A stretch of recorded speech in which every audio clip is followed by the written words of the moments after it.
இந்திய தேசத்தை காக்கின்ற வீரன் நம் எல்லையில் நிறைந்திருப்பார். நாட்டில காசுக்கு காட்டிய கொடுப்பவர் ஊருக்குள் ஒளிந்திருப்பார்.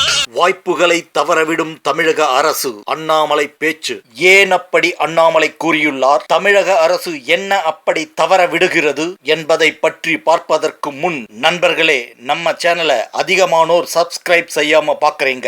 அதனால சப்ஸ்கிரைப் செஞ்சு பாத்தீங்கன்னா தொடர்ந்து அண்ணாமலை அவர்களை பற்றிய வீடியோக்களை உங்களுக்காக தொகுத்து வழங்க முடியும். அதோடு இந்த வீடியோவுக்கு ஓர் லைக் கொடுக்குமாறும் உங்கள் நண்பர்களுக்கு ஷேர் செய்யுமாறும் அன்புடன் கேட்டுக்கொள்கிறோம். இப்போ நாம செய்தியை பார்க்கலாம். தமிழக முதல்வர் திரு மு.க. ஸ்டாலின் அவர்கள் மற்றும் தொழில்துறை அமைச்சர் செயல்பாடுகளில் தாமதம் காட்டும் நிலையில் தமிழக அரசு பெருமையாக அறிவித்த சில முக்கிய முதலீடுகள் தற்போது அடுத்தடுத்த மாநிலங்களுக்கு மாற்றம் அடைந்து வருகின்றன. தென்கொரிய நிறுவனமான வாங்சங் ரூபாய் 1720 கோடி முதலீட்டில் தோல் சாராத காலணிகள் தயாரிக்கும் பெரும்பான்மையான ஆலை ஒன்றை அமைக்க முடிவு செய்ததாகவும், இதன் மூலம் சுமார் 20,000 நேரடி வேலை வாய்ப்புகள் உருவாகும் எனவும் தொழில்துறை அமைச்சர் முன்பே அறிவித்திருந்தார். இந்த நிலையில் 3 மாதங்களுக்குள் அந்த முதலீட்டை தமிழ்நாட்டிலிருந்து ஆந்திர பிரதேசத்துக்கு மாற்றுவதற்கு